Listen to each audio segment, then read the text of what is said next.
I exist. And I'll never be all that I can be until you are all that you can be. And you will never be all that you can be until I can be all that I can be. You know, and so it's like that's the type of I think type of sentiment or like feeling we're trying to have is that like is that it's gonna take all of us working together for the benefit of each other. You know what I mean? That we can really create the systematic change that needs to take place. So next I just wanted to give like a little bit of an overview of what happened last week. I know that there was like many news reports that went out. I saw some news reports that said 12 people got arrested. Nobody got arrested. And so I guess last week we went into I guess the Friday before that we had a meeting with Dennis Evers, the police chief in Beaver Creek.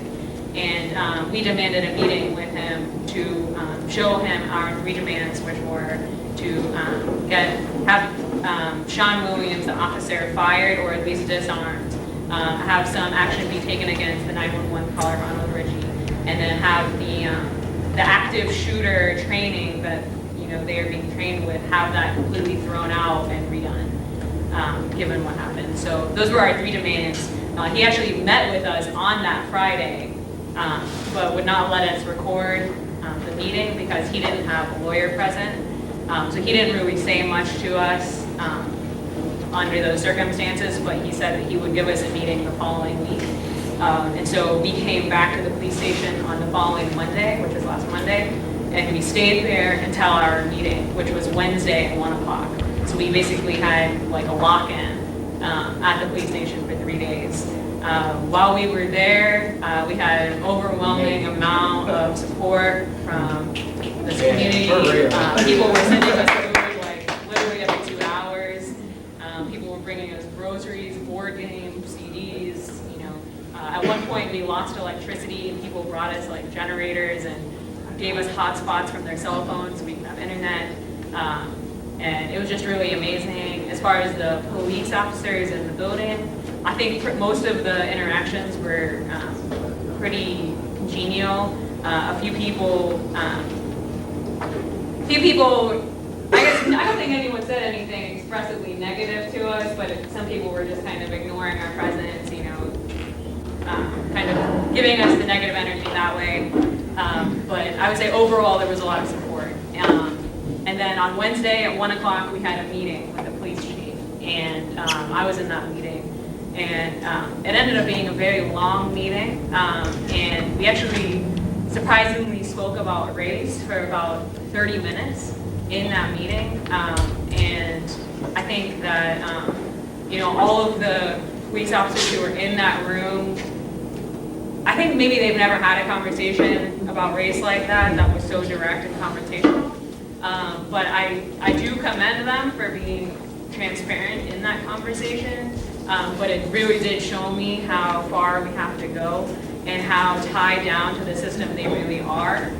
They were hearing us, but at the same time that they couldn't move past the system that they're representing. And I think that's the problem here, is that they represent a system of law enforcement, not a system of justice.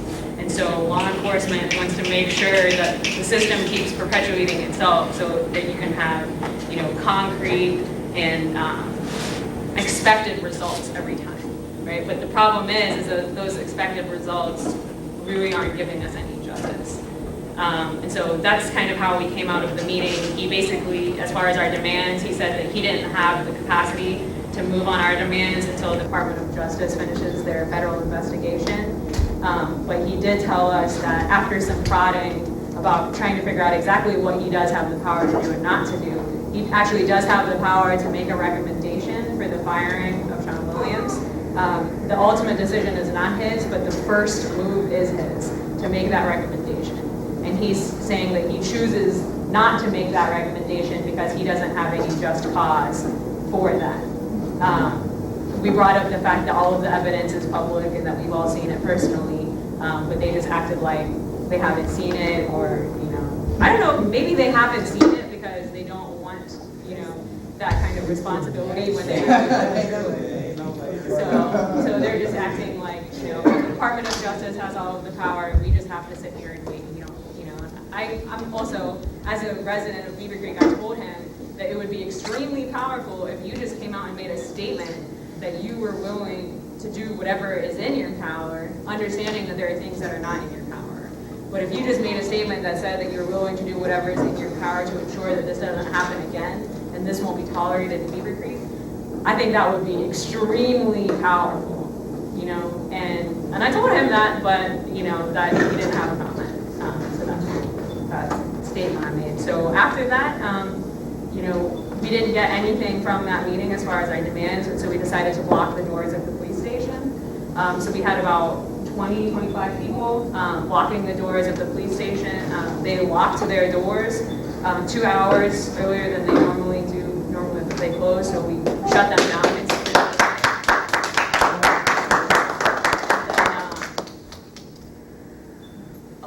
Some people had stuff inside of the building, and the police refused to open the doors for a few hours. So I think it was about 7:30 by the time that they unlocked their doors, so we could get our stuff. But instead of letting us inside, I think they were afraid we were going to occupy it again, and so they took all of our stuff and put it outside in trash bags and boxes. So that's how Wednesday ended. We did have people who wanted to go back out there and continue occupying, but didn't have the resources to do that. But I think that also shows the importance of building these networks and connections between us. So if, you know, we want to let everyone know that you have the power. If you want to do something, like, we will stand behind you and we will support you. And hopefully everyone in this room can support one another for that. I'm personally not going to be able to come up with every action off the top of my head because I'm only one person. And so that's the idea, that everyone in this room is important, you know? And so, yeah. Okay, so I have a couple questions. The first one is, I guess you're feel comfortable about giving a possible difference of the meaning, something that gives more meaning. Meaning, for example, like they're saying something about diversity training. Whether we want to say it's racial training, cultural training, however you want to phrase it, but I didn't hear that in demands, and I'm wondering, number one, if in your half an hour talk about race, if they ever mentioned some sort of training that, I mean, we know that they have shoot upon demand training. Right. Do they not know how to interact with cultural diversity training? We did bring that up because we were trying to explain. Person was going in there with the first thing on their head saying, "Let me kill a black person today," but it was more like unconscious bias, which, and I brought up that the training, you know, needs to account for unconscious bias as well. But they said that actually the training that shoot first training comes from Mike DeWine. So it's like a statewide thing, and so that was his response. So you never discussed about there being a separate training before, but before that, I mean, I'm a therapist, and as far as a psychologist or a psychiatrist, the thing is that before we are even licensed, we have to have this multicultural diversity training that lends to our, number one, looking at our own biases and beliefs, and number two, if we don't understand another culture, how to ask the appropriate questions so they can then educate us. Right. Number one. Number two, in order to continue that, to continue to be certified licensed, that's something that we have to do every so, many years. And I'm just wondering if you and I'm just saying you just because you're unfortunately the spokesperson right now, wouldn't mind coming up with another task that's maybe a little more specific, saying this is something that needs to be implemented in initial training and continued either annually or biannually, number one. And then two, you talked about asking them to say this general statement of, which I think is fantastic, of saying that you will allow this to happen again. But there has to be, and that's a fantastic goal, but I'm wondering if, and I would mind helping, I would just, as far as, number one, this is what it looks like to not have this happen again. Number one, we have this training. Number two, we have officers work or do volunteer efforts in certain communities to get to know people of different nationalities, ethnicities, whatever, and then just sort of do this list and then present it to that. Because number one, for them and their legal standpoint, they just can't sign generically and say, I'll never let this happen again. But two, they can say legally, that's that deep intake, and I can check off and sign off on it, and then I can even go further to the why. Yeah, I think those are very good points. And so, in a little bit, we're going to break up into groups. Like out of out of the night that the no indictment came, we called it an emergency meeting, and out of that, there was like discussions going around in the room, and we sensitized that to the 6 points, and those 6 points are spread across the different sections today. But like we wanted to have space for new ideas or whatever emerged out of the conversation. So like I think that should be another space. You know what I mean? Talking about like maybe looking at how to refine the demands or create new demands, and adding the measurability to it. I mean, so I think that's a really good idea, actually. Yeah, the one that fell actually is about the training specifically. And so what's on the wall are really broad things. And so we're hoping that, as people move towards those broad things, that we get specific demands and we get specific actions and moves that we can take. Did they actually say they don't have diversity training, or was that just never asked?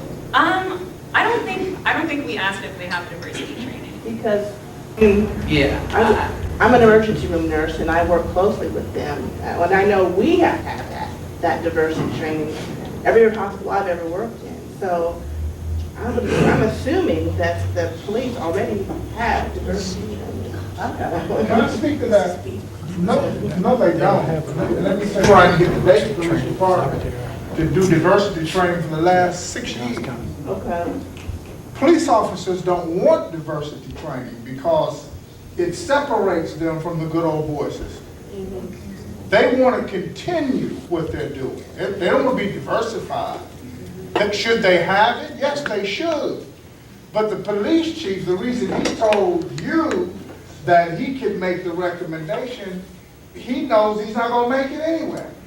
And he knows he can get out of it because the city commissioner would have to endorse his recommendation because they hired him. What we're facing in this country, and I'm going to sit down, we don't want to talk about race in Dayton, Ohio, or Maryland. Amen. And this is why we keep having all of this stuff happening in our communities, because we don't want to sit down and say, look, we got a problem. What the OSA is doing, and I think y'all should continue to lead the fight, because you put something on their minds that they didn't think was going to come from nowhere else in the community, from students. This is how the civil rights movement survived when they locked up all the adults, and James Bevel said, I got students that'll stand up, and they came out. Now, I'm an old SCLC person. I've been fighting civil rights for 40 years. I'm a foot soldier. What I think you have to do is continue to step up the pace. You need to boycott Walmart. You need to go over there and have them investigate that grand jury. You need to go right back to Beaver Creek and say, this man needs to be fired. Let me tell you why I'm saying this. We got Dante Price's killers to admit that they were wrong. Now, we may not get between 3 and 11 years, but they're going to the penitentiary for killing this guy. And we didn't have no whole lot of folk. We might have had as many folk as we have in this room. But we kept it in the face of the media, and we told them and told our prosecutors, we're not going to stop if we have to go to jail till y'all do something about it. That's why they indicted. Then they felt guilty and said, SCLC and the new Black Panther Party and the rest of them ain't going to go away. So then they called the family and said, what should we do? Well, it was good for them to get the 3 and 11 years because they didn't get away with it. What I'm saying to the OSA, don't stop, keep the pressure up, get the community involved as much as you can. And let me say this, because I'm a bishop. Somehow or another, those of you Christians who go to church,